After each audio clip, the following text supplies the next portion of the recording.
Welcome back to The Publisher's Ghost. Today I want to tell you a story. Not about a publishing success, at least not at first. I want to tell you about what looked like a publishing failure. Because one of the most dangerous myths in publishing is the belief that launch week determines the future of a book. Authors spend years writing, months editing, months more preparing for publication. Then launch day arrives, and many authors sit in front of a screen waiting for something magical to happen. Sales, reviews, rankings, attention, validation. And when those things don't happen immediately, panic begins. Maybe the book isn't good enough, maybe the publisher didn't do enough, maybe the marketing failed, maybe nobody wants it, but publishing history tells a different story. One of the best examples is Where the Crawdads Sing by Delia Owens. At the time of publication, Owens was not a household name. She was a first-time novelist in her 70s. Not exactly the profile the industry typically points to when predicting a blockbuster. The book launched, it sold, but it did not immediately look like one of the biggest publishing phenomena of the century. There were no flashing signs saying, "This will sell millions." There was no guarantee, there was no certainty. Then something interesting happened. Readers found it, not all at once, one at a time. A recommendation here, a book club discussion there, a friend telling another friend, a reader handing the book to a sister, then another reader, then another.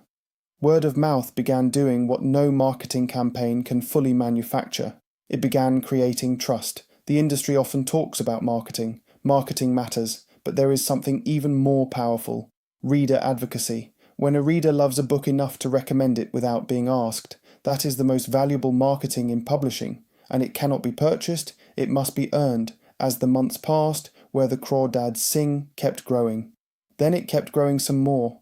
Eventually it became one of the best-selling novels of the modern era, millions upon millions of copies sold, translations around the world, a film adaptation, international recognition, a publishing success story almost nobody predicted in its earliest days. Now here's the lesson. The launch didn't tell the whole story. The launch rarely does. Authors often assume they are receiving a verdict when they are only receiving an update. Publishing isn't a courtroom. Launch week is not sentencing day. A slow beginning does not guarantee a disappointing ending. Some books explode immediately and disappear 6 months later. Some books arrive quietly and stay for years. The truth is that readers operate on their own timelines. Not ours, not publishers, not bookstores, not Amazon's. Readers discover books when they discover books. Sometimes that's release week. Sometimes that's 2 years later. Sometimes that's 10 years later. As authors, we often want certainty. Publishing rarely offers certainty.